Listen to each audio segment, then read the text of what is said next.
ScouterStan. Let's talk a little bit about preparing scouts for the Order of the Arrow induction. Preparing a scout for their Order of the Arrow induction is one of the most important responsibilities that a scoutmaster has. Now, in this podcast, we'll share a complete Scouter's OA induction preparation. And as a podcast, you'll need to get the PDF for the checklist. From there, you'll learn how to confirm that a scout is eligible and what you should do before the induction starts.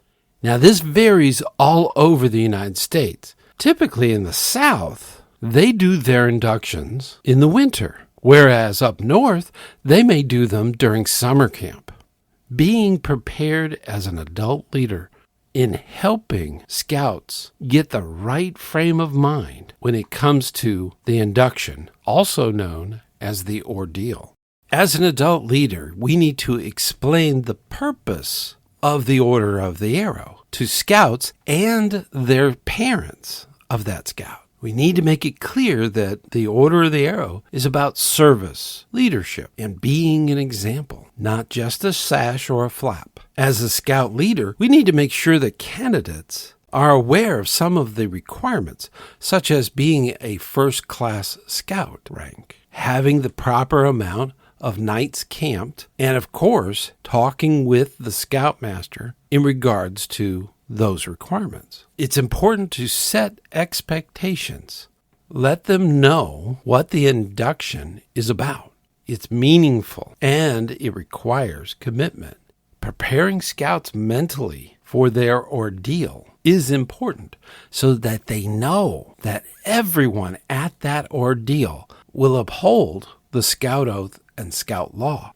And this entire ordeal reinforces living their lives, committing their lives on a daily basis to live by the scout oath and law. The mindset of service to others is critical for them to think more about cheerful service to others. Brotherhood and cheerful service is what the Order of the Arrow is about. And in that, it's about leadership. Now, there are some things that a scoutmaster also needs to prepare scouts for, and that's the practical end of it. What they should pack, and there should be a list that's provided by your chapter through your lodge of the Order of the Arrow. But one of the big things is that they do not recommend any kind of electronics, any kind of luxury items, such as an expensive watch.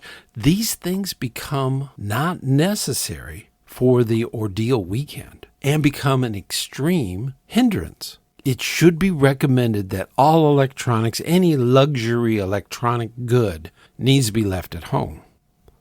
It's important to keep that in mind when talking with the parents. Make sure that the parents understand there was going to be people at the ordeal that have communication devices, radios, telephones, those kinds of things. So if there is an issue, they can take care of it. The scout themselves do not need these things. The scout should remind themselves that they're there as a service weekend, so they may need work gloves and clothes that they don't mind getting dirty, and they should always prepare accordingly. Hey, before we go any further, I want to make sure that you know that you are invited to the campfire chat meeting we have each month on the first Sunday night at 9 p.m. Eastern. We get together around the campfire and talk about all kinds of scouting issues, and you have a reserved seat in the chat where you can ask questions of anyone on the live show. So you don't want to miss it. Let me take a moment to just thank all of the patrons on Patreon. They've been financially supporting this podcast for quite some time. Also, I want to thank all of the members of the YouTube channel that have also been supporting financially what we do here. If you have a moment, you can definitely check us out at ScouterStan.org. Okay, now that you got the information, let's head on back. The role of a scoutmaster when preparing a scout for the ordeal and induction into the Order of the Arrow should always focus on encouragement. Help the scout feel confident, especially with younger scouts who may be nervous about their upcoming ordeal. Keeping in mind the logistics with parents and adult scout leaders trying to keep them for transportation, registration, paperwork, and even medical forms. The Scoutmaster also talks with the parents. They address any question that they have about the induction. In the past, we tried to not answer a lot of questions because we wanted to keep the mystique of the ordeal. But with parents, full disclosure is encouraged and expected.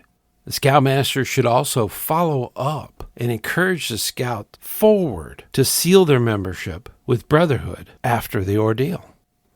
Now, as I mentioned earlier, there's a PDF on the website that actually has the Scoutmaster's toolkit or checklist. Feel free to click on the link associated with this podcast and download it.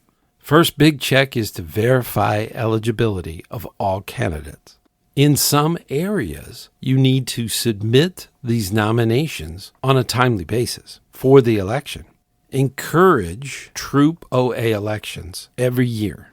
It's important for the Scoutmaster to also prepare scouts with the right mindset and expectations for the induction and the resulting ordeal.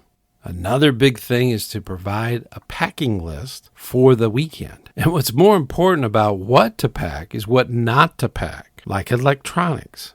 The Scoutmaster and assistant Scoutmasters need to work with the parents in answering questions about the ordeal.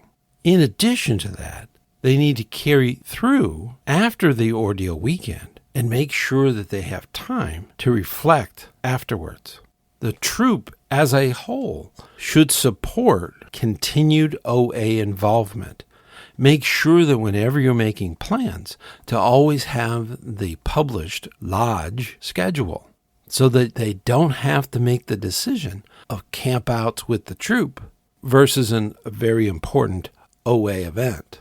And as we've said before, a lot of times the troop is the primary in that decision. Now, that's some of the points that are on this checklist. If you're not looking at an upcoming inductions, maybe having this printed out and ready for when this starts in your area, and then go over those points that are on that checklist. I would also highly recommend that scout leaders pair candidates for the ordeal with existing Order of the Arrow members within the troop or crew.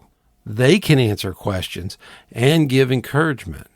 It's also important to think about ceremonial respect in regards to what they're going to experience. Remind them to approach this experience with reverence.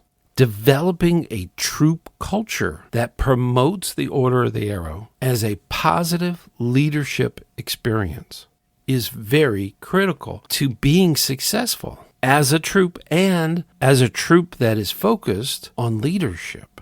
Now, we do a lot for our scouts, and I'm so very proud of all the listeners of the podcast. You are putting your time forward for the betterment of scouting, and that is awesome. I'm so proud of you. Keep up the good hard work, and I will see you on the trail.